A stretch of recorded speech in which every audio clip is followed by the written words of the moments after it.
Maravilha!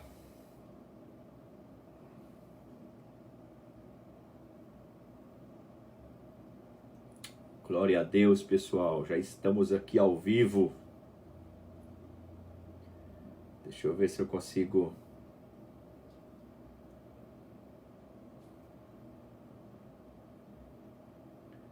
Deixa eu ver se eu consigo aqui já compartilhar o link com todo mundo.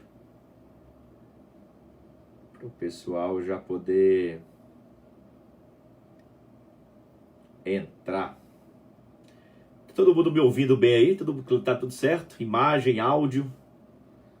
Tá tudo ok?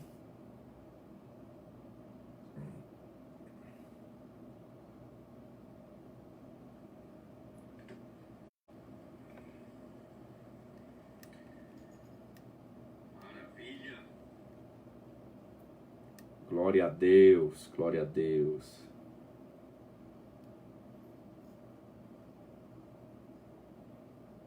Só colocar aqui no grupo, tá, gente? Para todo mundo saber.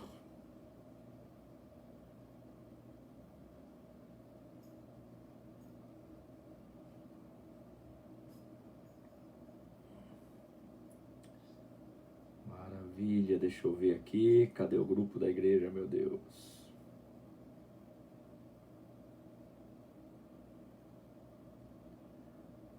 Vamos lá.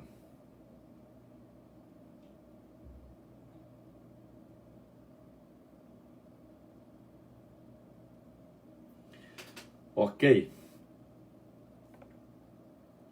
Então, pessoal, glória a Deus. Deixa eu ver quem chegou aí. Maravilha. Francisca, Thalia, Pastor Michael, José Fernando, Diane, Rebeca, maravilha, a paz, meus irmãos, a paz para todos. Tiago também está aí, glória a Deus.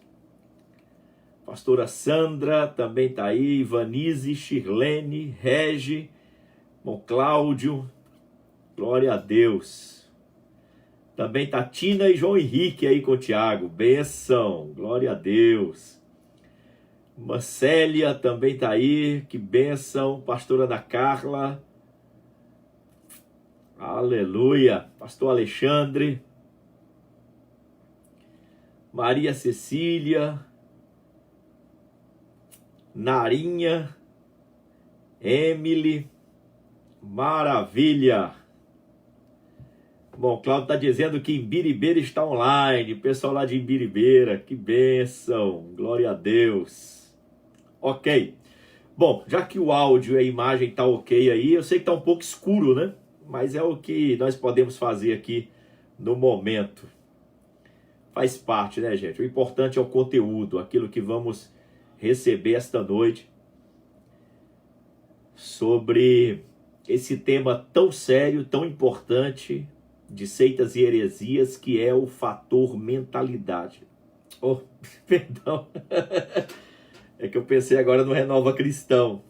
É tão sério que é a maçonaria, né? No seitas e heresias. Tá amarrado. Fator mentalidade não é seita e heresia, não. Saudade de vocês, pessoal. Vontade de congregar, vontade de estar junto, vontade de dar um abraço em todo mundo. Meu Deus do céu. É isso aí, pastor Alexandre. Compartilhar o máximo. E daqui a pouco vai começar perguntas, né? E aí tem que estar preparado aí para fazer as perguntas sobre a maçonaria. Bom, tratando-se da maçonaria, nós vamos trabalhar em cima de, claro, de muitas verdades, mas também de muitas conjecturas. Por quê? Porque parte nós sabemos, em parte nós conjecturamos, até porque existe muito segredo dentro da maçonaria e que fica meio subjetiva a coisa, né? Não fica tão clara, não fica tão entendida. E aí nós temos que trabalhar em cima da leitura que nós conseguimos perceber daquilo que vaza. Mas pouquíssimas coisas vazam na verdade, mas o que nós sabemos já é o suficiente para entendermos que um cristão não é compatível à maçonaria e nem a maçonaria é compatível ao cristão, né? Mas você também vai ficar surpreso com algumas informações que eu vou trazer aqui dentro do conteúdo, né? Você vai ficar surpreso, até porque eu vou tratar de assunto sério aqui relacionado à maçonaria e os cristãos, que faz parte da história, né? Pessoal, vamos lá, ó, compartilhar, mandar ver, ó, bombar, compartilhe. Vamos alcançar o máximo de pessoas possível e vai ser bênção. Nosso tema hoje é maçonaria, cristão e maçonaria, né? É compatível, não é compatível? A fé cristã e o homem crente ser maçom, isso é compatível? Dá certo? Funciona? Tem amparo bíblico? Não tem amparo bíblico? Enfim, né? Afinal de contas, esse tema tem percorrido ao longo da história da igreja moderna, né? Então nós vamos entender agora exatamente sobre esse tema. Você vai se surpreender com muita coisa que vamos trazer aqui. Agora abra a mente, fique firme na fé, aguente firme aí, porque a verdade é uma autoridade que nos confronta. Então a verdade como autoridade que nos confronta, ao mesmo tempo nos liberta ou nos desafia a mudar, né? No mínimo nos desafia a mudar e no máximo nos liberta, que é o objetivo principal da verdade, gerar em nós uma libertação, né? E a principal libertação que a verdade gera em nós é a libertação dos conceitos falsos, das falsas verdades, né? Que a Bíblia chama de sofismas, das falsas verdades. Então, quando nós recebemos a verdade, ela quebra, desmonta, desfaz, desestrutura em nós os conceitos da falsa verdade, do sofisma, e traz em nós libertação. Porque tem muita gente vivendo, acreditando que está vivendo a verdade, e na verdade está vivendo uma mentira, né? Apesar da redundância que acabei de usar aqui agora, mas o português é amplo nisso. Mas é uma verdadeira mentira a que as pessoas estão vivendo muitas vezes. E só a verdade confrontando, chamando para a base, para poder causar uma libertação. Agora nós temos que entender o seguinte: o que é a verdade? Se nós formos trabalhar o tema aqui, verdade, no conceito filosófico, nós vamos entrar num campo relativista, né? Não é um campo filosófico. Verdade no conceito teológico. O que é verdade no conceito teológico? Verdade no conceito teológico baseia-se, fundamenta-se em duas premissas, que é a palavra de Deus e a pessoa de Jesus. Então a palavra de Deus é a verdade e a pessoa de Jesus é a verdade. Então nós temos que entender que tudo que nós falarmos do que consideramos e acreditamos ser a verdade está embasado nesses dois pilares, nessas duas premissas, palavra de Deus e Jesus.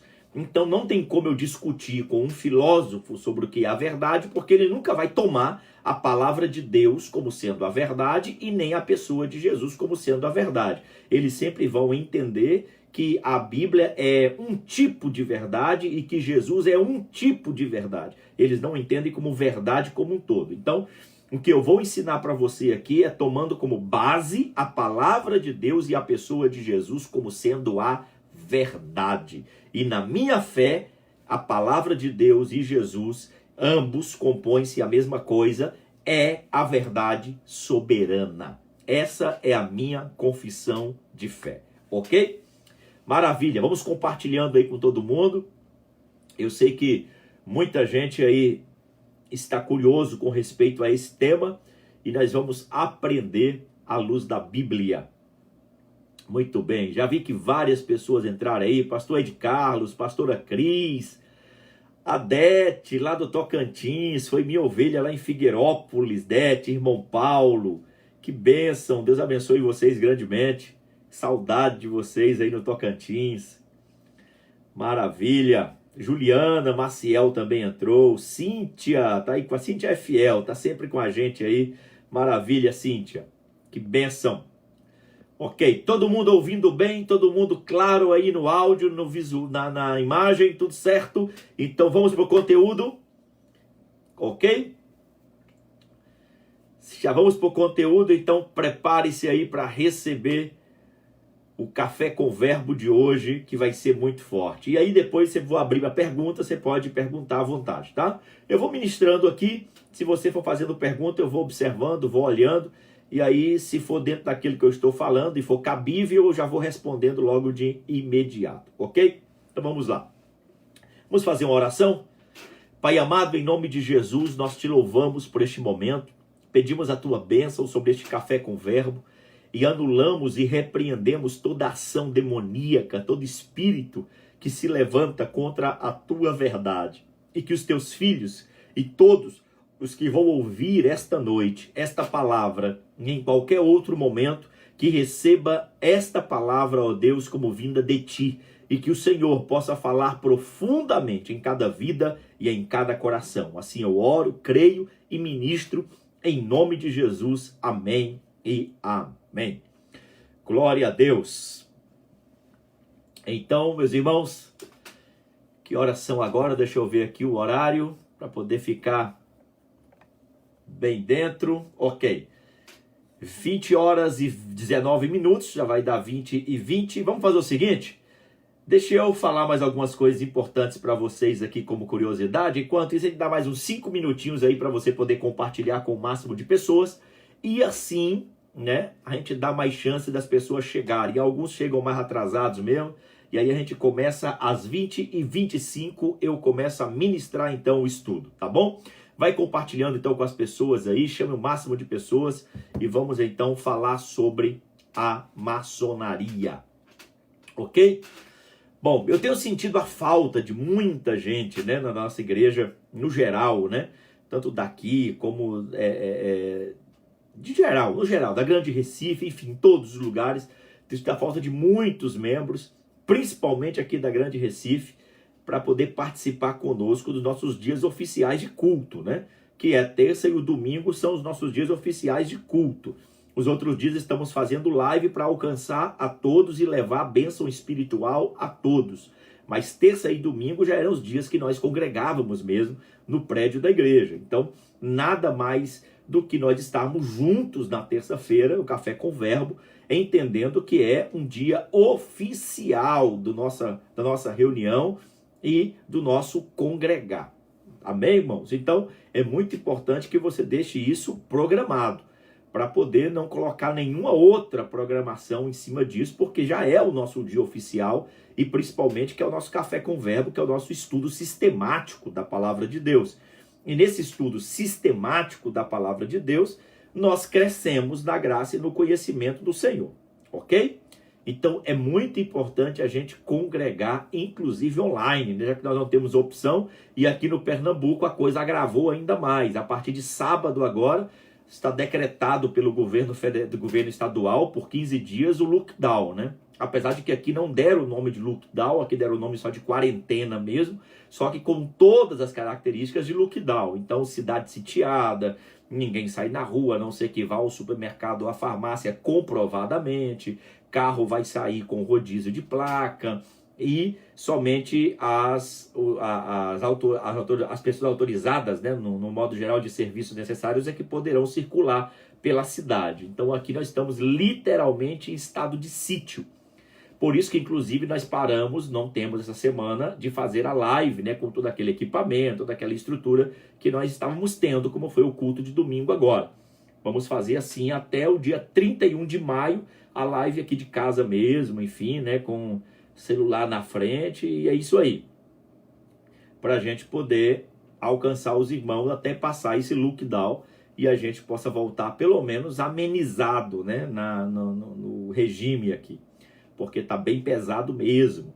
Hoje mesmo eu tive que sair e muita polícia na rua, muita polícia, muita viatura. O pessoal ainda está daqui até sexta-feira, a polícia vai estar dando só medida educativa, né? Mas a partir de sábado é a coisa engrossa mesmo. Aí todo mundo em casa, literalmente. Realmente a coisa está bem séria aqui em Recife. E já passou, me parece, passou de 1.000 já o número de mortos aqui em Recife, né? Então realmente é complicado. O pastor Ed Carlos está dizendo que lá no Goiás vai sair um novo decreto mais rigoroso. Olha, também, tá vendo?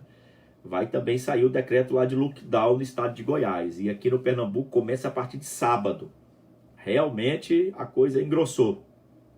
E não temos o que fazer. Vamos obedecer às autoridades, né? Mas vamos lá. Ok, gente? Vamos começar então? Falta 2 minutinhos, né? Tá compartilhando aí? Compartilha, gente. Manda ver aí. Eu tô dando esse tempo até 8h25 para você poder compartilhar. Compartilhe. Chame o máximo de amigos, avise o máximo de pessoas, porque já vamos começar o nosso estudo sobre maçonaria. E é muito importante você entender isso, aprender sobre isso, ok? É muito importante. Então compartilhe com o máximo de pessoas que você puder. E eu vou falar aqui abertamente. Então abra a sua mente, porque eu vou falar rasgado. Eu vou ensinar com clareza para você poder aprender e entender, ok? Maravilha. Dani também acabou de chegar aí. Seja bem-vinda, Dani. Maravilha. Barbosa, lá de Itapema, em Santa Catarina. Que Deus te abençoe, Barbosa. Tive a honra de ser o pastor do Barbosa também. Um homem de Deus, irmã Adriana. Que Deus abençoe vocês grandemente. Saudade imensa de vocês. Estamos esperando vocês aqui no Nordeste, viu? Nos dê essa honra de receber vocês aqui. Me dê essa honra de ser o guia turístico de vocês aqui, junto com a pastora Ana Carla. Maravilha. Ednilza também acabou de entrar. Ednilza é a felicitada de hoje. Aniversário da Ednilza. Parabéns, Ed. Que Deus te abençoe grandemente. Maravilha. Irmão Liberalino também está aí com a gente. Glória a Deus. Ok. Já deu a hora. Vamos então começar o nosso estudo. Bom, primeiro deixa eu falar um pouco sobre o que é a maçonaria. Mas antes de falar da maçonaria, deixa eu te dar um panorama espiritual primeiro. Primeiro é o seguinte, a vida em Deus, ela sempre foi e sempre será, enquanto estivermos nessa terra, uma guerra constante, uma guerra permanente, que é uma guerra espiritual. E o que é essa guerra espiritual? É uma guerra entre o que é de Deus e o que é do diabo. Lembre-se que o mundo jaz no maligno, ou seja, toda a ação do mundo por causa do pecado, né? Não por causa dos pecados, por causa dos pecados são consequências imediatas e atos imediatos e ações imediatas, direitos imediatos. Um outro dia eu ensino você sobre isso. Mas por causa do pecado, o pecado é a origem, lá quando Adão peca e o homem passa a ter uma herança do pecado na sua natureza. Por causa dessa herança do pecado, que Paulo separa muito bem na carta aos Romanos e também na carta aos Gálatas, né? Ele separa muito bem a definição de pecado e pecados, né? Quando nós entendemos que a natureza pecaminosa do homem dá essa legalidade, esse jus ao diabo governar o mundo. Então o mundo jaz no maligno por causa da natureza pecaminosa. Por que o diabo não governa no céu, não opera no céu, não atua no céu? Porque lá não existe a natureza pecaminosa. É aqui no mundo. Então aqui no mundo, o mundo jaz no maligno porque a natureza do mundo é a natureza pecaminosa. E isso abrange-se, né, a tudo neste mundo. Então, desde de família, por isso que a conversão tem que ser completa para que na família haja um padrão de santidade. A forma de governo na família, a forma de dirigir a família, seja com padrão de santidade. Aí entra na esfera de sociedade, de município, de estado, de nação e de nações, né, de mundo. Tudo está debaixo de uma natureza pecaminosa, onde jaz no maligno. O maligno domina isso. Por isso que feliz a nação cujo Deus é o Senhor, porque a nação cujo Deus é o Senhor vai trabalhar um sistema de governo onde o padrão não seja o pecado, mas seja a santidade. Aí é uma questão bastante ampla, né, que daria para a gente poder trazer só esse tema aqui para a gente poder ensinar. E entraria numa questão muito séria, né, que seria a batalha espiritual entre o quê? A legalidade do diabo no jus do mundo, que é o pecado, a natureza pecaminosa, a legalidade do diabo em atuar no mundo e a igreja dentro do mundo desfazendo as obras do diabo no mundo. Então, imagine essa guerra, né? Por isso que Jesus disse, eu envio vocês, né, como ovelhas no meio de lobos. Ele estava dizendo, eu vou pegar a minha igreja que é separada do mundo, e colocar dentro do mundo aonde quem governa é o inimigo, onde quem governa é o diabo, pois o mundo jaz no maligno. Aí nós, como igreja, estamos remando contra a maré do mundo, porque a maré do mundo é pecado e a maré da igreja é santidade. Por isso que a igreja perde quando o pecado entra. Quando o pecado entra, a igreja começa a perder porque ela traz o mundo para dentro da igreja. Então, o trazer o mundo para dentro da igreja não é um estereótipo. Trazer o mundo para dentro da igreja é trazer o pecado para dentro da igreja. Então, o pecado é que dá jus ao diabo de governo. Então, nós temos que vigiar muito quanto a isso. Quando nós falamos, então, dessa batalha espiritual, o que acontece? O mundo está governado pelo diabo, a igreja é governada por Cristo, e a igreja é antagônica ao mundo, o mundo é antagônico à igreja. Então há uma guerra travada entre a carne e o espírito e a carne, o que é de Deus e o que não é de Deus. Há essa guerra. E quando nós vamos falar agora da maçonaria, nós vamos mexer diretamente nesse sistema de governo do mundo, nesse sistema estrutural do mundo. E aí já começa por aí o problema entre maçonaria e igreja. Porque a igreja ela não está nessa plataforma de governo do mundo. Ela é contrária a isso. Ela vem com outro sistema de governo. O sistema de governo da igreja é o reino de Deus, cujo rei é ele, é o Senhor. E o mundo não. O sistema de governo do mundo é baseado em dois pilares, né? O sistema de governo do mundo é baseado em quê? Primeiro em poder, né? E depois é baseado em controle. Então, poder e controle. E o que passa pelo poder e pelo controle? Poder financeiro, capacidade financeira. Quem tem o poder financeiro do mundo, governa o controle do mundo. Então, o mundo está pautado nisso. A igreja não. A igreja está pautada em quê? Em amor. Então, o fundamento da igreja é amor. Amar e propagar. Amar e querigma, né? Propagar, anunciar o evangelho, né? É ágape e querigma, são dois patamares do reino. Amar a Deus, amar o próximo. E pregar o evangelho a toda criatura. Então, quando a igreja chega com essa mensagem antagônica ao mundo, entra em choque. E a maçonaria começa justamente pelos pilares que regem o mundo. Por quê? Porque o pilar, duas premissas da maçonaria, os dois pilares da maçonaria são poder e construção. O que é poder e construção? Poder porque a maçonaria acredita que exercendo poder sobre o mundo, ela pode construir os valores maçônicos no mundo, na sociedade. Então o propósito dela é ter poder, seja judicial, econômico, político, empresarial, né? Em todos os sentidos. Poder, exercer poder, e uma vez que exerce poder, ela constrói.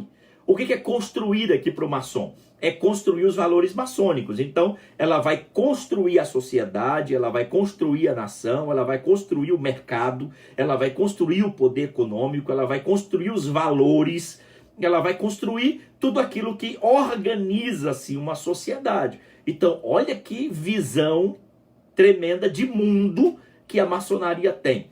Mas o grande problema da maçonaria em exercer, em querer poder e também construção, vem dos primórdios da sua existência, né?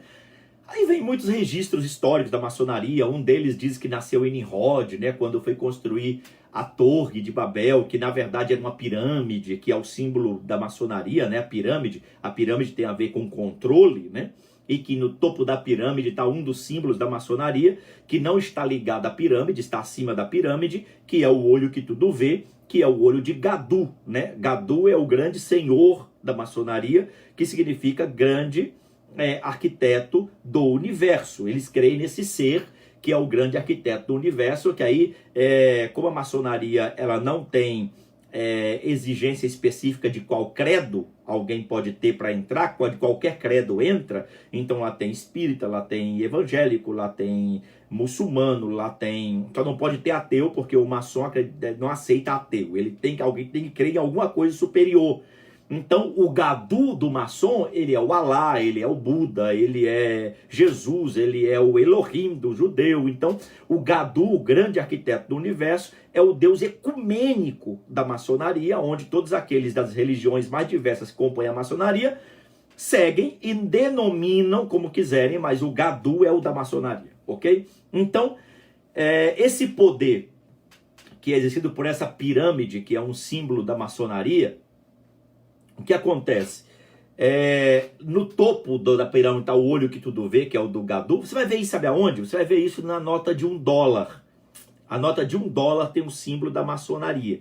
Então, alguns acreditam que isso nasceu lá em Nimrod, quando ele construiu a Torre Babilônica, que na verdade, no conceito, não era a Torre de Babel, né, o Babilônia, que depois virou Babilônia, era uma pirâmide, a pirâmide maçônica. Já tem outros que dizem que a maçonaria veio lá do Egito, pela iniciação de Ísis e Osíris, os grandes deuses egípcios, principalmente da fertilidade, da prosperidade, da riqueza egípcia. E aí, da iniciação de Osíris e de Ísis, então, gera então a iniciação da ordem secreta que nasce a maçonaria na época como iniciação dos seguidores de Ísis e Osíris. Mas já tem uma outra versão que aí vem do Templo de Salomão, que dizem que nasceu lá do Templo de Salomão. Inclusive eles usam, os maçônicos que defendem isso, que é a maioria deles, na verdade, a maioria dos maçons, eles defendem que veio do Templo de Salomão, eles usam um nome principal da construção do Templo de Salomão como sendo o grande mestre, o primeiro grande mestre da ordem maçônica, que foi o Irão-Abi. Irão-Abi está lá em 2 Crônicas, capítulo 2, do verso 13 e verso 14. 2 Crônicas, capítulo 2, versos 13 e 14, fala de Irão-Abi. Irão-Abi era um arquiteto, um artífice tremendo, extraordinário, que trabalhou todo o projeto e toda a obra de arte do Templo de Salomão.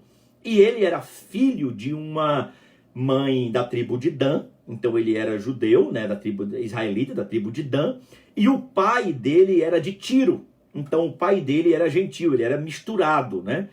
E aí esse Irão-Abi, ele que construiu tudo e fez tudo. Aí na lenda maçônica, Irão-Abi foi sequestrado por pessoas muito ricas da época que queriam saber quais os segredos do templo, daquela tamanha excelência, daquela tamanha riqueza, e aí ele teria que revelar os segredos maçônicos da construção do templo, e ele resolveu não revelar. E ele dizia: eu não vou revelar os segredos do templo. E ele disse isso por umas 3 vezes. Na 4ª vez alguém veio e o matou. Quando Salomão, isso na lenda maçônica, ficou sabendo que Irão-Abi tinha morrido, ele foi, achou o corpo dele. Quando encontrou o corpo dele, ressuscitou. Olha que tremendo. Ressuscitou e se tornou a grande figura salvífica da maçonaria, o modelo, né, de quem guarda segredo da loja maçônica e do rito maçônico. Então, eles voltam lá no Templo de Salomão para isso. E que de lá para cá começou a organizar-se a partir de Irão-Abi e também de Salomão a ordem maçônica, que veio desenvolvendo-se, enfim, chegou até a era medieval, onde teve sérios problemas. Na era medieval, começou a estrutura maçônica, o rito maçônico começou a ter problemas com a Igreja Católica. Até porque a Igreja Católica também, de certa forma, participava dessa construção maçônica, né? E começou a ter problemas. Por quê? Como os 2 pilares da maçonaria são poder e construção, né? Inclusive o nome maçom significa, maçom, um termo francês que significa pedreiro, mas não é o pedreiro no sentido que nós conhecemos hoje, não. É o pedreiro daquele que cortava a pedra, media o tamanho da pedra, lapidava a pedra, se cortava ela, fazia os cortes perfeitos e exatos, usava assim o compasso e o esquadro, né, poder fazer as medidas perfeitas e exatas, trabalhava bem a pedra e entregava a pedra perfeita na medida exata que o arquiteto da construção pediu que fizesse. Então, por isso que um maçom, um pedreiro, é esse que serve ao grande arquiteto do universo para poder lapidar o mundo nos moldes perfeitos daquilo que o grande arquiteto do universo deseja que esse pedreiro, esse maçom faça. Então, é que nessa tradição do nome maçom, né? Mas vamos lá.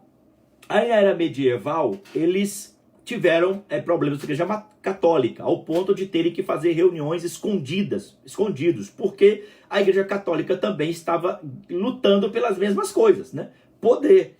Então, como a Igreja Católica tinha autoridade sobre reis, ela que coroava reis na Europa, ela que destituía reis, ela fazia parte, o clero católico, a ordem papal, tinha poder sobre reinos. Então, como os maçons agora eram fortes em organização econômica, de decisão social e política, o que acontecia? A Igreja Católica sentiu que estava ameaçada e começou a bater de frente com a maçonaria. E a maçonaria começou a reunir escondido porque a opinião popular da plebe, né, não dos pobres no geral, que não faziam parte da ordem da maçonaria, da organização maçônica, eles tinham agora os maçons como alguém do diabo. E aí, para eles não sofrerem apedrejamento, diz que eles fizeram, começaram a reunir secretamente. O que eles usavam? Um bode para poder marcar a reunião. Então, aonde seria a reunião secreta, eles amarravam um bode na porta como sinal de que ali seria a reunião. Daí nasce, né, essa ideia do bode na maçonaria.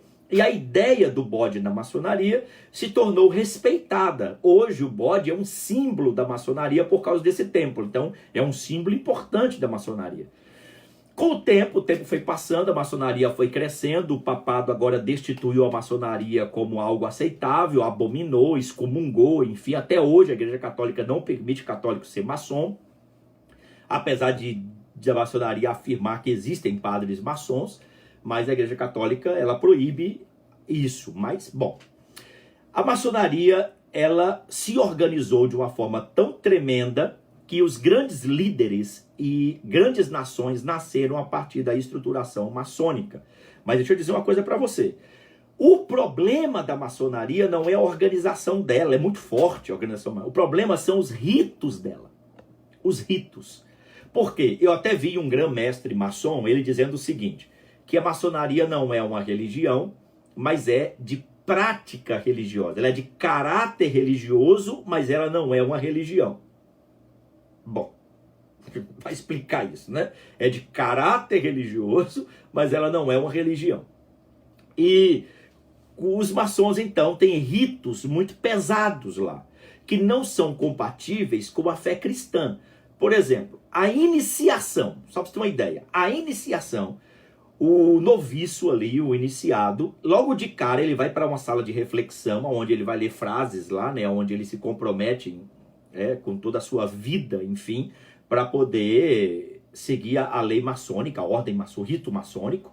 E hoje o mais forte é o escocês, né? O rito escocês é o mais predominante no mundo. E ele, então, faz uma declaração dizendo que ele saiu das trevas e agora está indo para a luz, porque a partir do momento que ele se tornou um irmão maçom, é que ele encontrou a luz da verdade na sua vida. Aí eu te pergunto, como é que um cristão que já conheceu a Jesus, conhece a palavra de Deus, vai chegar lá e vai dizer, olha, eu estava nas trevas e só depois que eu virei maçom é que eu conheci a luz e conheci a verdade. A verdade realmente está aqui, eu estou na busca dela e que eu estou liberto agora de toda a minha vida passada, porque agora eu nasci de novo na maçonaria e eu agora estou entrando na minha nova vida.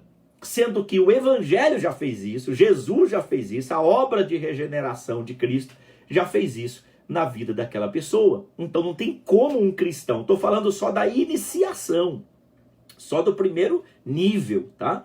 Porque o primeiro, o segundo e o terceiro nível, ele ainda é novício, ele é um irmão maçom no sentido noviço.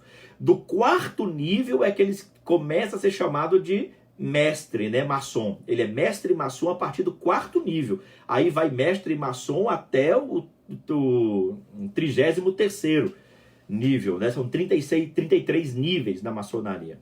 E nenhum nível sabe dos segredos do nível seguinte.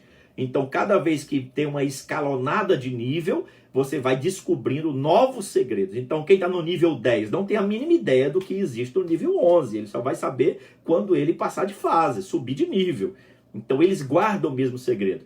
E uma das coisas que eles fazem no noviço, quando ele vai no primeiro nível, é colocar uma espada no pescoço do noviço, com os olhos dele vendados, e ele vai repetir o voto, né, de segredo, de decretar que paga com a própria vida, se revelar algum segredo do rito maçom. Aí os grão-mestres de hoje dizem que antigamente, lá séculos atrás, realmente se pagava com a vida. Hoje não tem mais isso. é só um rito, nada mais, é só simbólico, nada mais do que isso.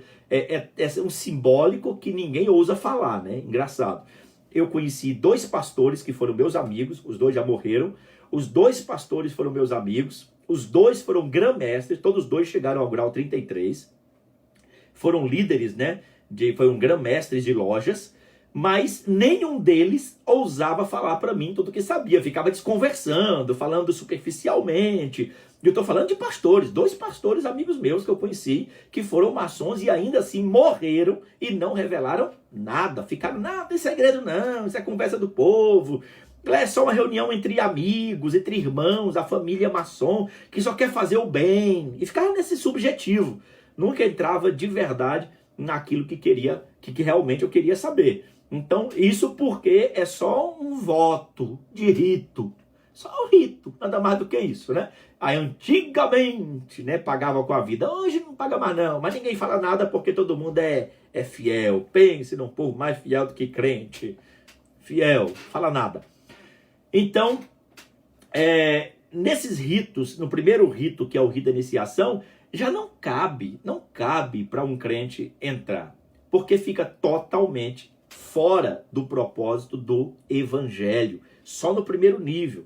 Do segundo nível em diante, começam-se cerimônias, os ritos, eles chamam de ritos, as cerimônias maçônicas, e do quarto nível fica muito mais agravante as cerimônias maçônicas, que envolvem uma série de rituais, com vinho, com leite, com azeite. Então, são vários ritos, na verdade, que eles fazem. Inclusive, se vê um funeral maçônico, é cheio de rito, que dão 3 voltas. O número 3 é um número maçônico, né? Que eles dão 3 voltas no caixão, que derrama o vinho, que derrama o vinho, o vinho derrama o leite. E são 3 ritos que fazem. E aí, com isso, eles acabam usando dessa prática ritualística totalmente fora daquilo que a Bíblia diz, substituindo verdades que a Bíblia já diz, que definem já a nossa vida, e que lá na maçonaria tem que ter esses ritos, porque senão não define a vida do maçom. Olha que coisa séria, né? Como, por exemplo, o nascer de novo, né? Nós nascemos de novo em Cristo Jesus. Para o maçom, não. Para o maçom só nasce de novo, você só passa a ter uma nova vida a partir do momento que você cumpre os ritos maçônicos. Se você não cumpre o rito maçônico, você é chamado de... Eles têm um nome, me fugiu agora a memória, de uma pessoa que é fora da maçonaria, né? Não é infiel, eles têm um outro nome. Vai vir na cabeça aqui, que eu esqueci agora. Mas quando eles entram, quando a maçonaria então adota os seus membros, é que passam a ter a nova vida. Antes disso, não tem nova vida. Então, o que você vive na igreja, vive na fé, vive no evangelho, não vale absolutamente nada. Somente aquilo que passa a ser o rito maçônico. Ok? Ok. O pastor Marco diz: bispo, eles usam a Bíblia cristã com prática de fé? Não.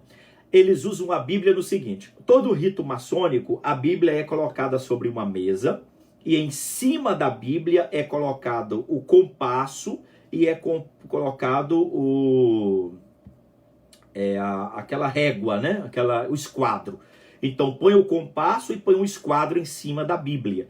A Bíblia é somente um símbolo moral, nada mais do que isso.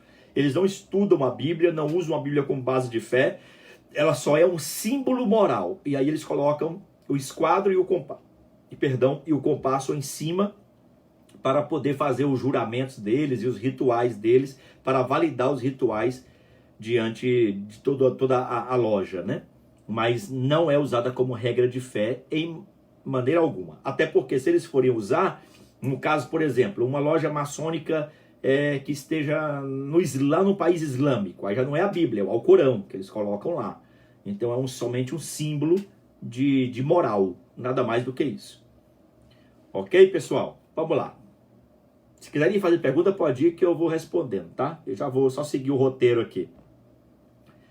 O Fernando diz: é verdade que existe um aperto de mão ao qual eles reconhecem o outro maçom? Fernando, é verdade e vou mais além disso. O aperto de mão do maçom, ele é diferente para cada grau.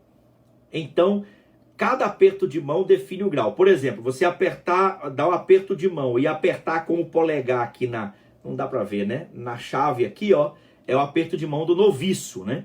Aí tem o aperto de mão que bate aqui também no pulso, aí já é um outro nível. Então, na verdade, eu não sei exatamente, quase ninguém sabe quais são todos os sinais, mas cada nível, cada grau, são 33, cada grau tem um aperto de mão diferente.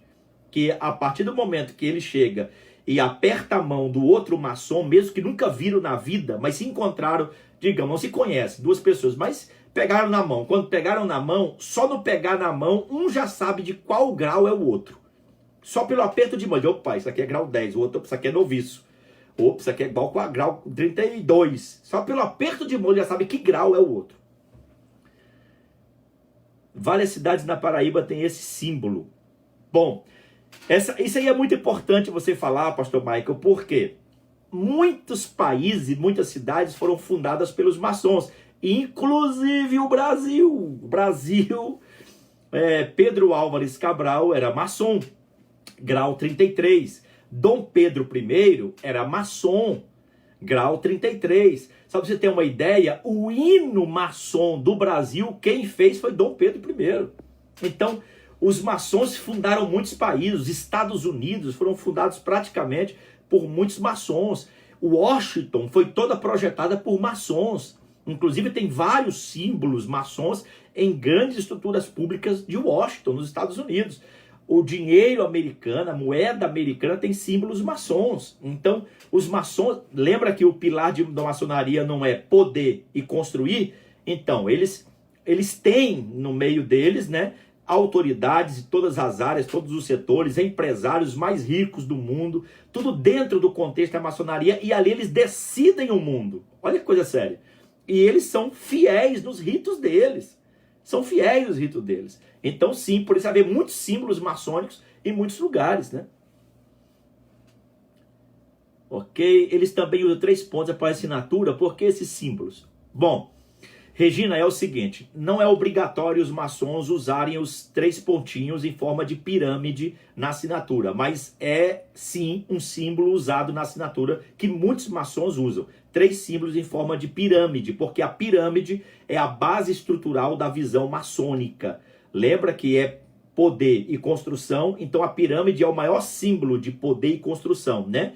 Quem está na base da pirâmide, quem está no meio da pirâmide, quem está no topo da pirâmide é sinônimo de poder. Lembra daquela pirâmide de Maslow, que já estudou aí administração, né? Ou publicidade, ou sociologia, vai lembrar da pirâmide de Maslow, né? Aquela pirâmide que fala sobre as camadas de poder no mundo. E o símbolo de poder da maçonaria é a pirâmide, por isso assinam com os 3 pontinhos, sinônimo de pirâmide, né? A maçonaria é considerada um braço do satanismo, irmandade, assim como a organização Rosa Cruz, segundo Daniel Mastral. O que acha, bispo? Bom, muito boa colocação, Victor, mas eu discordo do Daniel Mastral, no sentido que é satanista, é sim, pelos rituais, pelas práticas, assim como a organização mística, né, Rosa Cruz, a MORC, que é uma das linhas da Rosa Cruz, né, a MORC é a organização mística, mas a Rosa Cruz ela não tem elo com a maçonaria, ela é esotérica, unicamente esotérica, enquanto que a maçonaria é um jogo de poder, aí é outra história. Então, ambos são satanistas, são, mas de formas diferentes. A Rosa Cruz não está dentro do campo de poder, mas sim a irmandade existe, mas dentro dos grupos de sociedade secreta no sentido de governo. A Rosa Cruz não, a Rosa Cruz é mais mística, é holística também, nada mais do que isso, ok? Apesar de ter muita gente rica lá, isso aí sem dúvida, mas não tem esse elo de dominação e de poder e de construção junto à maçonaria não, mas ambos são satânicas sim. Ok? Boa noite, eu ainda não entendi o que é maçom. Ok, maçom é um homem, uma sociedade secreta, né, de homens, chamado também de irmãos, é uma irmandade, como disse aqui o Victor, e aonde eles decidem sobre a sociedade e o mundo a partir dos 2 pilares, poder e construção. Então, eles decidem sim sobre uma cidade, sobre um estado e sobre um país. Decidem sim. Para você ter uma... E maçom, né, é uma palavra francesa que significa pedreiro. Aquele que trabalha a pedra no formato que o arquiteto exigiu para a construção. Então, o maçom, ele constrói a sociedade no formato que o grande arquiteto do universo, que eles consideram Deus lá, exige que eles façam nos valores dele. Então, isso é o maçom. Ok, gente? A primeira loja brasileira é na cidade de Itambé, Pernambuco. Olha aí, essa eu não sabia. O pastor Alexandre trazendo aqui essa curiosidade. Que a primeira loja maçônica brasileira foi na cidade de Itambé, em Pernambuco. Sim, lá da época da colonização ainda, né? Olha aí, coisa séria, né? As esposas dos maçons usam um lenço branco dentro da bolsa. É relativo isso aí, Red. Às vezes colocam muita mística em cima da coisa e aí não tem, tá? Isso aí é muito relativo. Depende muito do ritual da semana, das coisas que vão fazer, mas não é de praxe, não. Ter essa bolsa branca, esse lenço branco dentro da bolsa, não, viu?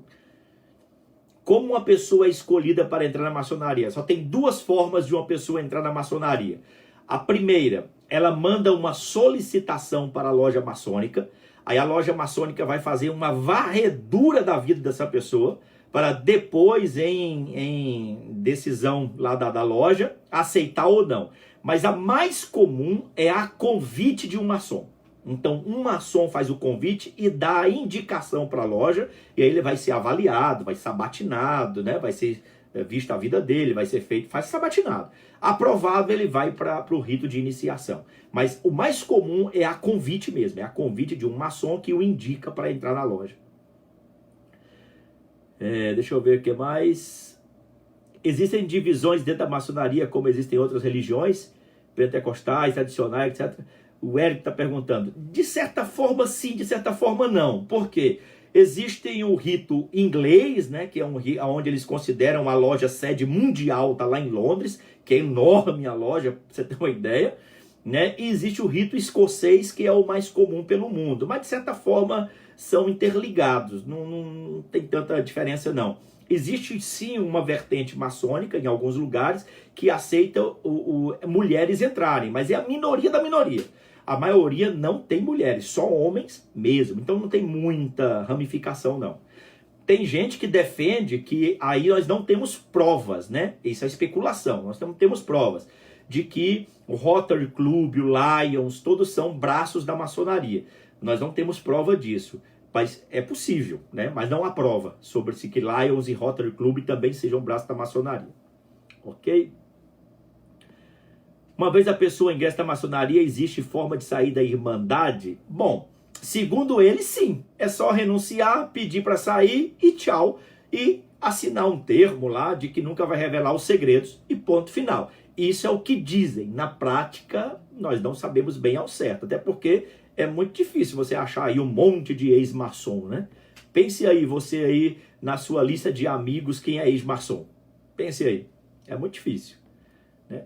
O que a maçonaria tem a ver com religião? Muito bem, Regina. A maçonaria, ela diz não ser uma religião, mas diz ser de caráter religioso. Mas se é de caráter religioso, ela pratica religião. Como é que ela pratica religião e não é religião? Então, ela é uma religião não confessada como religião, mas na prática ela pratica religião. Sim, pratica sim. Porque lá dentro existe confissão de fé, existe juramento, existe crenças espirituais dentro da maçonaria e que não é a Bíblia o fundamento dessas crenças. Então, de certa forma, tem sim ligação com religião. A Débora... Muito bem. Depois, visto que era a resposta do que é maçom. Acho que eu já respondi, né? Por que na maioria dos países não são aceitos na ordem? É muito simples. Isso depende muito do poder econômico do país. Isso depende muito do poder econômico, do poder influenciador do país. O que isso vai representar em termos de poder e construção. Bispo, a ordem Demolay é uma ordem pré-maçônica? Mais ou menos, né? A Demolay é mais ou menos uma ordem pré-maçônica. Podemos dizer que sim. mas não há nenhum registro de que seja diretamente ligada assim, sabe? Mas podemos dizer que sim. Ok, vamos lá. Hoje o bode é venerado no templo? Não, não é venerado. Ele é usado como símbolo, apesar de ser considerado sagrado, mas não é venerado. Todos os símbolos maçônicos são considerados sagrados. Todos são considerados sagrados. Todos. A pirâmide, o esquadro, o compasso, o triângulo, o olho que tudo vê, gadu, bode, todos são considerados sagrados. Mas eles não aceitam que se chama veneração. Não aceito. Só aceito que chama sagrado. Mas tem todo um ritual de zelo, de cuidado em cima, né, dos símbolos sagrados da maçonaria, né? Ok. Maçom é rico, quem entra também fica? Não é bem assim não, Ivaniz. Não é bem assim não. Na verdade, a maçonaria não é para enriquecer pessoas. A maçonaria é poder e construção. Então, se é poder e construção, por que ela vai aceitar uma pessoa que já não tem nenhum tipo de poder? Então, necessariamente, essa pessoa tem que ser muito influente na sociedade, ela tem que ter alguma representatividade na sociedade, algum poder aquisitivo que funcione em poder de decisão sobre a sociedade de alguma forma, para poder ser aceita. Ninguém lá, assim, o desempregado vai lá ser maçom, não tem como, porque não entra nos pré-requisitos dos objetivos da maçonaria. Mas também lá não enriquece ninguém, não. Lá existe uma irmandade, onde um ajuda o outro quando há necessidade, tem um apadrinhamento. Tem o padrinho de alguém que ajuda aquele afiliado na necessidade, mas se ele quebrar, a loja chama ele e põe ele na trilho, trata ele. Então é bem sério nisso aí. Não é só o fato de entrar lá e ganhar dinheiro, não. Não é bem assim, não. O problema lá são os rituais mesmo, que são diabólicos. São totalmente fora dos padrões da Bíblia Sagrada. Lá é assim, ou você segue o ritual maçônico, ou você segue a Bíblia. Você vai ter que negar um dos dois. E lá em Mateus 6,24 diz que não tem como servir a dois senhores. Você vai acabar desagradando a um ou a outro. Vamos lá. Maçonaria está para a religião, assim como Recife está para Luquidal, Regina Samarcos. Regina Samarcos. Dizem que não é, mas se comporta como se fosse. Exatamente. Perfeito, Débora, é isso aí. O Pernambuco está dizendo que não é lockdown, é só quarentena, mas é uma quarentena com todas as normativas de lockdown, mas não é lockdown. Pronto, é exatamente isso aí. Pronto. A maçonaria não é religião, só tem caráter religioso, dizem os grã-mestres, né? Não é religião, só tem caráter religioso e pratica religião. E também dizem, não é uma sociedade secreta, é uma sociedade discreta. É o discurso dos grandes mestres, né? Ah, já que é discreta, me fale o segredo do grau 32. Não é 33 não, 32 só. Me fala o segredo do grau 32. Você vai dizer, ó, não tem segredo. Vai dizer, não tem segredo. Como não tem? Mas é assim mesmo. Bispo, ouvi dizer que existe uma maçonaria dentro da maçonaria, ou seja, aos graus elevados, acontecem reuniões secretas que nem os outros maçons de graus menores sabem. Reuniões de satanismo puro, incluindo sacrifício de crianças, seres humanos. Procede. Diana, não tem nenhuma prova de que há sacrifício humano, mas sim existe reuniões secretas dos graus mais elevados. Existe sim. Inclusive de decisões muito sérias quanto à sociedade. Existe sim, tá? E que existem rituais que envolvem sacrifícios, existem também. Né? Existem rituais de sacrifício, rituais meio estranhos mesmo, mas que para eles não passam de simbologia, mas é sério, né? Rituais macabros mesmo. Só que não tem prova nenhuma ainda, não há registro de sacrifício de criança não. Mas sim tem reuniões dos graus superiores, reuniões secretas. Mas pelo que entendi, na maçonaria os membros têm suas denominações individuais, cada um com sua fé. Então, na real, no que eles acreditam e celebram. Bom, eu falei isso aqui, existe um padrão, um parâmetro que é Gadu. Gadu é aquele olho que tudo vê da pirâmide. Você pegar uma nota de $1, por exemplo, você vai ver lá a pirâmide, Aí tem um corte na ponta da pirâmide, um pouquinho mais acima a pirâmide faz o triângulo, que é o com o olho dentro, que é o olho que tudo vê. Aí esse olho que tudo vê é Gadu, por isso que o símbolo maçônico é um compasso, um esquadro, e dentro dele a letra G. Aí alguém diz, aquela letra G é God, de Deus em inglês. Não é. Aquela letra G é a inicial de Gadu, grande arquiteto do universo. Esse Gadu é o ser supremo. Esse ser supremo para o maçom cristão é Jesus, é Deus. Esse ser supremo para o maçom judeu é Elohim. Esse ser supremo para o maçom islâmico é Alá. Então por aí vai, entendeu? Esse ser supremo para o maçom budista é Buda. Então por aí vai. Então é meio ecumênico esse Gadu, ele é meio ecumênico, mas o Gadu é a divindade suprema da maçonaria, que todos os maçons seguem, todos. Aí os maçons respeitam a individualidade religiosa de cada um quanto ao relacionar-se em fé com esse Gadu. É ecumênico, então também é antibíblico. A Bíblia não diz que todos os caminhos levam a Roma, todos os caminhos levam ao céu, todos os caminhos levam à verdade. Não é assim que funciona. Só Jesus é o caminho, a verdade e a vida. Então não tem como, isso não funciona na fé. Por isso que choca fundamentalmente com a Bíblia Sagrada. Ok? Por que maçonaria é secreta e não abre como a igreja, templo? Bom, eu respondi isso também lá atrás ao falar sobre os dois pilares da maçonaria, poder e construção. Então, se eles abrirem, eles não vão construir, não vão conseguir alcançar poder. Como eles vão fazer o jogo de poder, se todo mundo sabe? Como eles vão poder construir uma sociedade em ideias, em economia, em conceitos, em forma social, se todo mundo sabe? Então, é tudo meio na surdina, tem que ser em segredo, porque senão as pessoas podem discordar deles. Enquanto que se eles construírem calados, todo mundo aceita de boa, achando que é normal, natural, é o fluir normal. Ok?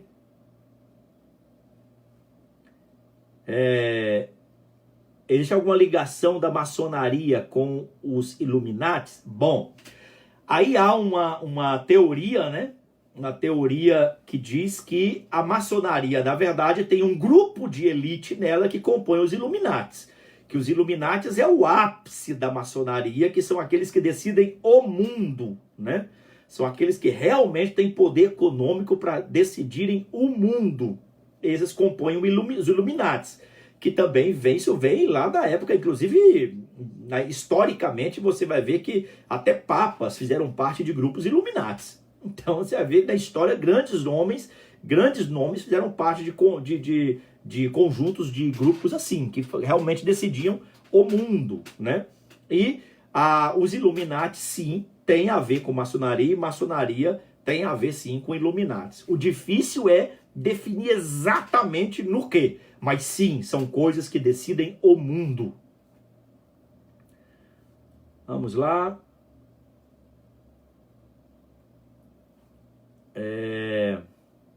Conheci um pastor batista maçom.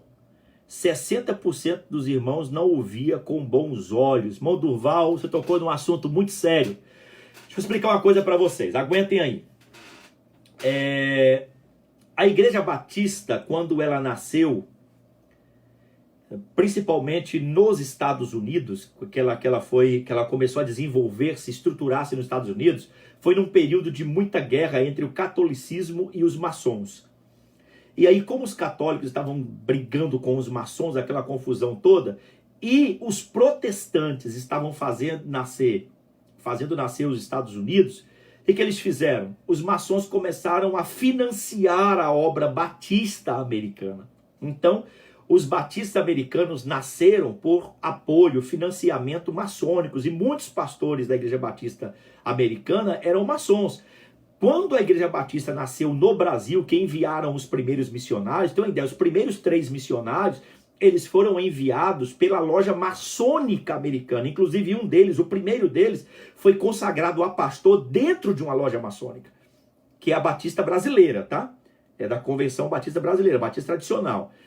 E aí nasce a Igreja Batista Brasileira financiada pelos maçônicos. Por isso que até hoje é muito comum ter pastores batistas que ainda são maçônicos, apesar de ter muitos batistas que não aceitam a maçonaria.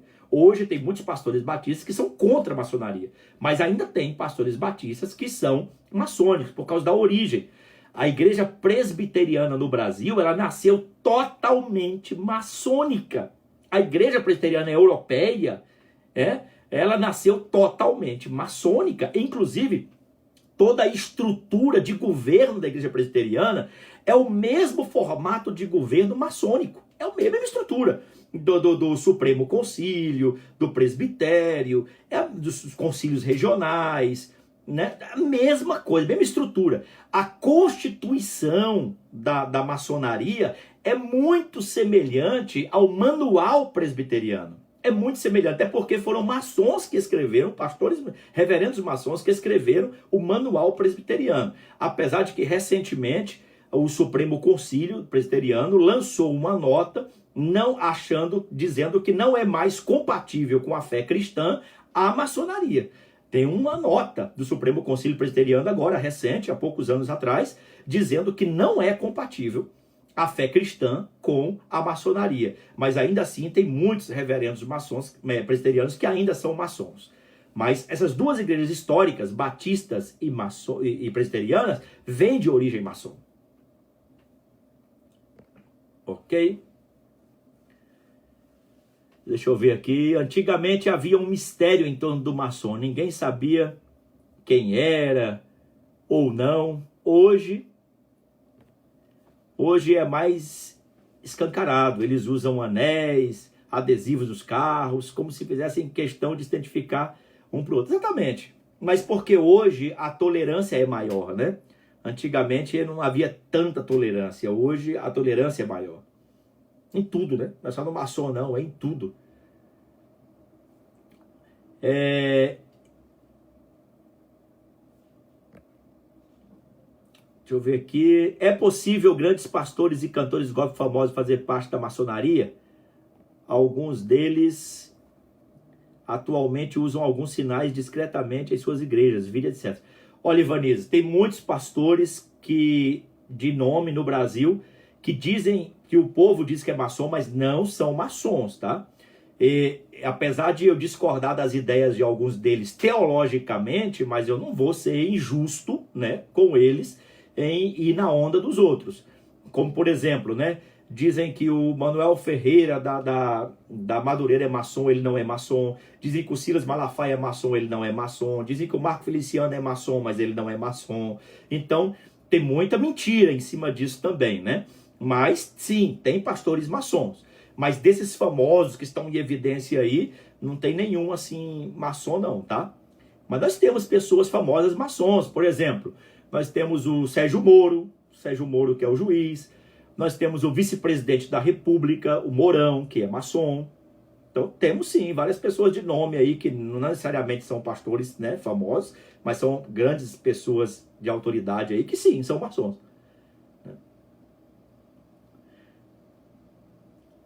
Olha, Diana, não, o Edir Macedo não aprova, tá? Já foi até levantado isso, foi questionado.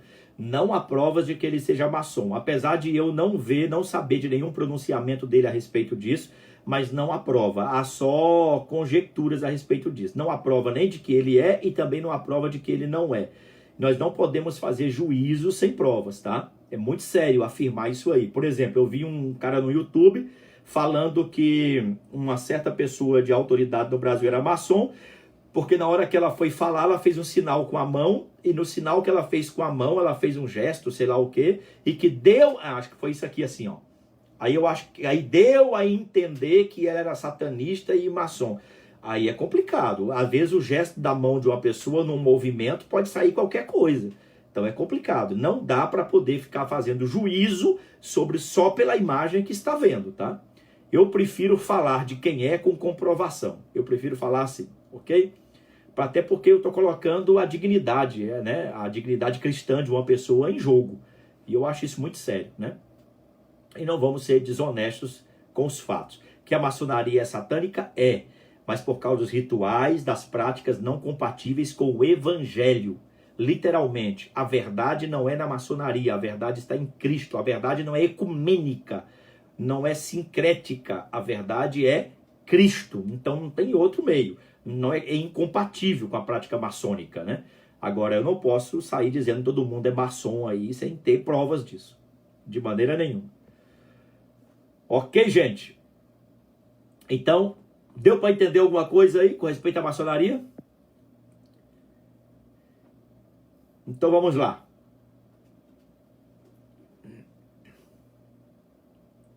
Na história do Brasil, nós temos muitos episódios com respeito à maçonaria que são muito sérios.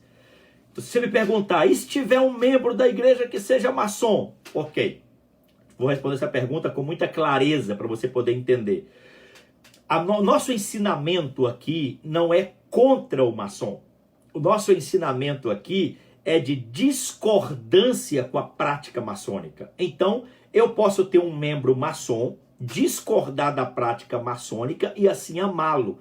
O que ele não vai poder exercer é a autoridade ministerial na igreja, né? Isso ele não vai poder exercer. Mas congregar comigo, estar lá na igreja com a gente, não tem problema nenhum. Eu só discordo da prática dele e ele vai saber muito bem disso.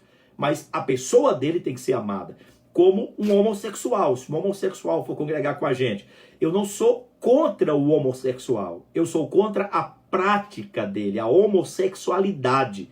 E aí sim ele vai saber tudo que eu penso a respeito, o que a Bíblia ensina a respeito. Mas ainda assim vou amá-lo. Mas eu não vou concordar com a prática dele. É só uma questão de ter clareza, tá, gente?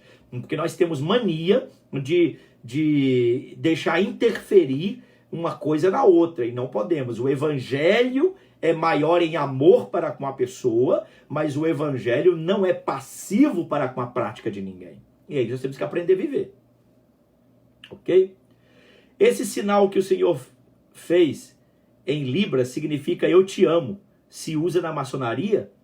Na verdade não. Não usa na maçonaria porque o povo usa tanto, pega tudo quanto é símbolo, símbolo esotérico, símbolo de nova era, símbolo teosófico, símbolo do espiritismo, símbolo do catolicismo, faz uma salada de símbolos e aí mistura tudo, joga tudo na conta. Ora na conta do esoterismo, ora na conta da maçonaria, ora na conta do satanismo e por aí vai.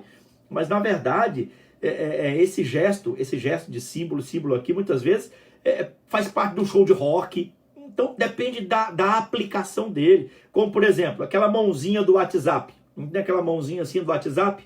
Né? Que uma vez eu tive que dar resposta sobre isso para alguns irmãos, porque disse que isso aqui era do budismo, né? Mas porque o budismo usa esse sinal. Mas não é só do budismo, também é do cristianismo. Alguns anos atrás, o símbolo de oração no cristianismo era esse sinal aqui. Era o símbolo de oração do cristianismo. Então, é muito relativo. Nós temos que ter maturidade para lidar com isso também. Eu me lembro na década de 80, que quando eu me converti, que saiu, estava no auge aquela questão da nova era, que até adentrou para o início dos anos 90, que tudo quanto era cor da nova era, tudo quanto era desenho da nova era, tudo quanto era logo era da nova era, tudo quanto era marca era da nova era, virou uma paranoia dentro da igreja, né, por causa das cores da nova era, tudo era da nova era. E nós temos que entender, gente, temos que ter maturidade para lidar com o que é e com o que não é. O que é da maçonaria e não é de Deus mesmo, não. Mas o que não é da maçonaria, não é da maçonaria, não ponha na conta. Nós temos que ser honestos na nossa aplicação, nossa interpretação, ok? Maravilha. O próximo tema é sobre os Illuminati. A Diana está perguntando aqui. Olha, os Illuminati dão muito pano para manga, gente. Os Illuminati têm muita teoria de conspiração. Muita, mas muita mesmo. De todo tipo. Você quer ver uma das teorias de conspiração relacionadas aos Illuminati? Que os seres humanos estão virando lagartos, estão virando répteis. Tem uma teoria da conspiração ligada aos Illuminati, que eles estão fabricando mutantes no mundo. Olha, você tem uma ideia, estão fabricando mutantes no mundo. Então, as teorias de conspiração relacionadas aos Illuminati são amplas e tem todo jeito, é loucura. Os Illuminati é coisa de doido. A Ivanise diz, amei a live, tirou todas as minhas dúvidas sobre maçonaria, Deus é bom, glória a Deus, maravilha. Que bênção, gente, fico feliz em poder esclarecer alguma coisa. Então está aí o que é o tema da maçonaria, tá bom? Cristão pode ser maçom? Não. A fé cristã é compatível com a maçonaria? Não. Maçonaria do diabo? Na prática, sim. E quem está na maçonaria é gente ruim? Relativo. Relativo. Como quem está na igreja também pode ter gente boa e gente ruim. É relativo, né? Agora, que tem gente enganada? Tem. Muita gente enganada. Então nós temos que entender. Ok, gente? Maravilha? Então vamos terminando por aqui. Quero orar com vocês. Espero que ninguém decida ser maçom depois de hoje. Todo mundo rejeite isso. Amém? Ou não amém? Que ninguém seja maçom. Em nome de Jesus. Vai ser crente. Vai ser crente. Vai servir a Jesus. Ok? Terça-feira que vem o nosso tema escolhido da semana passada foi o Espiritismo. Então, a semana que vem, a semana foi maçonaria e a semana que vem vai ser o Espiritismo, né? Foram os dois temas escolhidos da semana passada. Então, terça-feira que vem vou falar sobre o Espiritismo. E aí você vai entender muita coisa relacionada ao Espiritismo que muita gente ignora. E olha o perigo de ter Espiritismo dentro da igreja. Principalmente nós, pentecostais, nós do manto. Estou falando de mim, de você, nós que cremos no mover do Espírito, na ação do poder de Deus na igreja. Nós temos que ter muito cuidado para não deixarmos o Espiritismo entrar dentro da igreja. Você vai aprender isso terça-feira que vem. Aí vai pegar a manga, ó. Vai dar pano para manga, meu amigo, porque eu vou bater sem dó. Mas vamos aprender. Vamos aprender. A verdade nos liberta. Amém? Em nome de Jesus. Glória a Deus. Então, pessoal, obrigado por participarem mais dessa live do Café com Verbo. Que Deus abençoe sua vida. Se você gostou, vai dando aí coraçãozinho aí adoidado. Manda ver coraçãozinho, até dá câimbra no dedo aí se você gostou. E que Deus possa te dar clareza, entendimento, revelação. E que o Senhor possa te livrar de todo mal em nome de Jesus. Amém? A Regi está gritando aí a foto. Vamos lá, foto de quê, meu Deus? Ah, a foto para fazer a divulgação no como é que chama? No Stories. Ok, gente? Tira a foto aí, bem bonita, hein? Tira a foto. Vou fazer uma pose aqui para vocês, tá? Vou contar até 3 e vou segurar pelo menos só um pouquinho, viu? 1, 2, 3.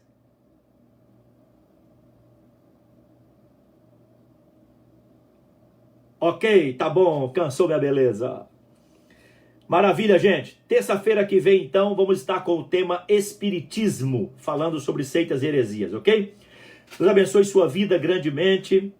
Compartilhe com seus amigos. Vamos bombar essas lives para que nós possamos alcançar o máximo de pessoas com a mensagem da verdade e de libertação em nome de Jesus, ok? Vamos orar ao Senhor, agradecendo a Ele por este momento tão especial em que aprendemos da sua palavra. E outra coisa muito importante, contribua com a igreja. Entre lá no banco, enfim, né, e faça transferência, seu TED, seu DOC, ou então faça seu depósito bancário. Você da Grande Recife, se precisar de maquineta, me avise, que eu dou um jeito de levar essa máquina até você, para você passar o cartão. Mas contribua, a igreja precisa muito da sua contribuição. Mas não é só porque ela precisa, não, é porque é princípio.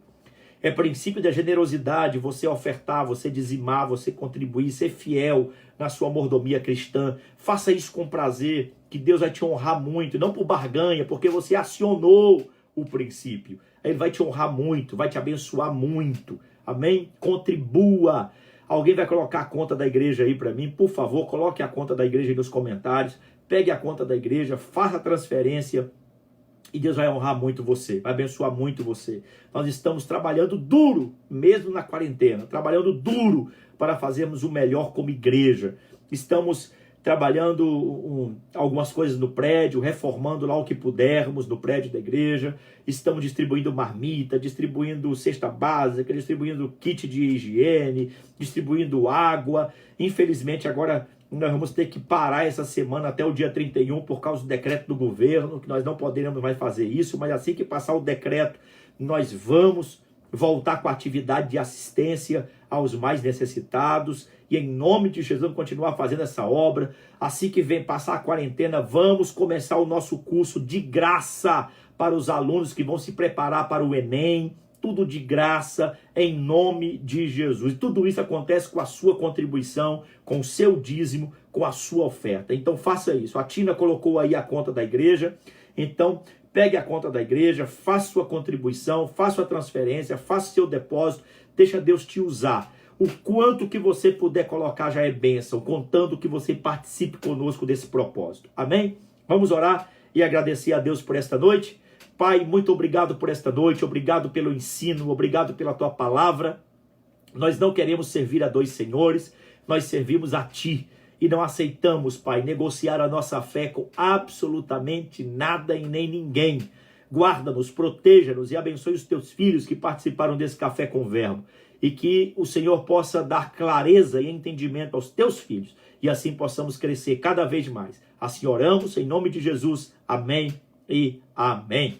Glória a Deus, Deus abençoe você grandemente e tenha um restante de semana cheio da graça e da bênção do Senhor. Fique na paz.